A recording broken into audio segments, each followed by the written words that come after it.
Hey friends, it's me, Erin, your friendly neighborhood energy alchemist with today's Schumann resonance report for Thursday, August the 7th. Yeah, it's the 7th, the whole day. All right, you guys, first of all, I want to say thank you so much for all the well wishes, the emails, the comments. I did read them all. Thank you very much. I am still in a significant amount of pain. I don't recommend breaking your tailbone. 0 stars. Don't do it. Not a fan. If you want to know how I did it, this is my porch where I stand every day to make my videos, and I tripped over my footrest and got tangled up, and down went Fraser. I'm only telling you that because a lot of people asked, so I thought I'd share it. So thank you for all the well wishes. But how are you feeling? Here's our graph.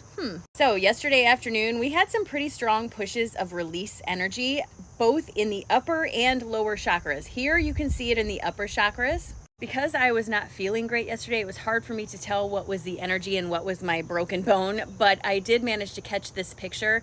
This was towards the end of the day. This is about 6 p.m. Central Time when I took this. We had this whole thing full of red at one point. This is lower chakra release energy. So basically all afternoon yesterday, we were getting release energy both in the upper and lower chakras in a pretty intense manner. That made room for this new push of energy to come in that was very intense and went to all of the chakras. That new incoming energy lasted from about 6 until 10 p.m. Central Time. And now we are steadily in this very intense energy in those upper chakras.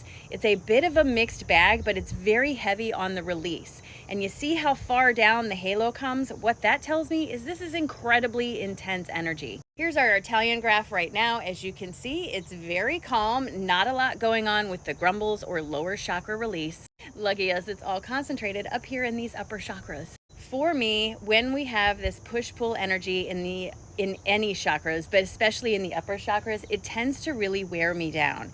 The white energy coming in gives me new ideas. I have like all these things I want to do, but the red energy is making me feel like I have zero motivation to actually do it.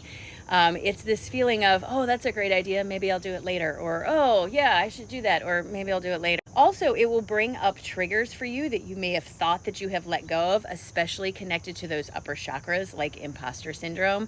It may bring that back to the surface just to make sure that you're done with it. And the reason for that is important. Remember, manifestation isn't magic, it's resonance. So if you are holding on to a frequency that is of a different level of what you are trying to reach, that dissonance will come up in the form of triggers over and over and over again until you finally address them to the point that you can move beyond where you are stuck. That happens with physical stuff like relationships and jobs and the food you eat and all that stuff. And it also happens with etheric stuff, like the idea that you've told yourself you're not a medium, or the definition of what clairaudience is for you gets questioned. These all are getting stepped on today, pushed on, stepped on, and poked, pushed to the surface to say, hey, something big is coming and we need to let go of these limiting beliefs, especially around the etheric, so that we can move forward into something new that's coming, something pretty special. I'll get back to that in a second. I also want to show you that coronal hole is now fully facing us, and it's pretty large, and there's more than one. We have this stripe here, this big hole here,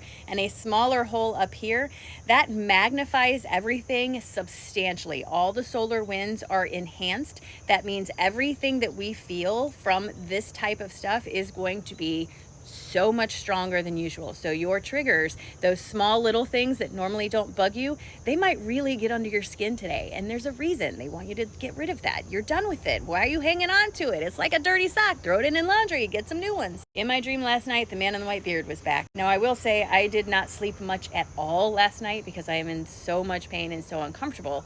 I slept solidly for about 3 hours between 2 and 5 a.m. and that's when he showed up in my dream. When he showed up, of course, he never speaks to me with his words, but he pointed to a calendar and the next 3 days, and then he showed me a parade of things going across the sky. They looked like planets or suns or something going across the sky, and then I felt this space inside of me light up and become warm, as if my observance of this opened the door somewhere inside of me. So this morning I'm getting ready for today, and I'm like, what could that have possibly been? What was he showing me? I know we have a full moon coming up soon. We have the height of the Lionsgate portal is tomorrow. The full moon is after that. What could he be showing me?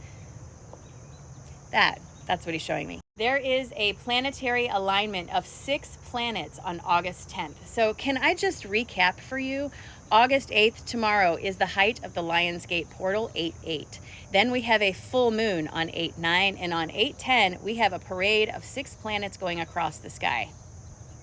I mean, I don't know what that means for everyone. I can only tell you what he was showing me. And he showed me those astral bodies going across the sky, and I felt something unlock inside of me. I don't know how to explain it to you other than it was like a warmth that spread through me, like from the heart space up and down through my body. It was very comforting, very loving, and very exciting at the same time. I don't know what that means. I wish I did. The other thing about that dream that I will tell you is that he also was showing me a lot of, on this geographical map of the planet, he was showing me pieces of like continents moving, like the idea of Pangea, then it broke up and all this stuff. He was showing me these different continents moving. Now, I don't remember now what continents they were. When he was showing them to me, I remember thinking, oh, I know what that is, but I don't now remember what that is. He was clearly showing me they were moving. I am not a predictive psychic, and I'm not trying to plant seeds, but I genuinely feel like there's probably a large earthquake on the horizon for us somewhere. I don't know where. I don't know what to tell you, and I swear I'm not trying to bring fear. I'm just sharing with you what I've been receiving. You kind of have to take what you need from it, you know what I mean? All right, and here's our cards for today. So my guides are letting us know there's a lot of conflict, individual and collective, being triggered to bring to the surface the hardship that we have just decided to accept, just allow it to happen, because it's keeping us stuck where we are and making us feel helpless, like our hands are tied. My guides are asking us to get out of our heads about this, because all it's doing is keeping us stuck. It's a form of manipulation by something outside of us, trying to remind us that we need to be controlled. And friends, that's just not the truth. You are certainly capable of choosing what you want to do. We have to stop listening to everything outside of us and trying to fulfill other people's expectations. This will open up that heart chakra even greater and allow us to follow those things that make us feel inspired instead of forced, right? So again, there's a lot of conflict coming forward on a collective and individual level to bring to the surface and for us to identify the hardships that we have allowed ourselves to accept just as normal, because all it's doing is handcuffing us and keeping us tied. We are all in our heads about it, and it's keeping us stuck. This is a form of manipulation. We need to let go of it, open our hearts, and follow that inspired pursuit to the best of our abilities, always. Look at that beautiful sun. It is so bright this morning. I love it. Are you guys ready to start your day off right? Because I am. We're going to set our intentions right here in the present moment. Let's do it. All right, take a nice big deep breath in and release. Drop your shoulders and just remind yourself that today is a great day. You can literally do anything you want with this day. It's calling your name and it's asking for you to step out into it. Do something for yourself today. Let go of some trigger or some imposter syndrome that's been holding you back. Because friend, there's no reason for you to hold yourself back, because you're amazing. It's a great day, friends. It's a great day.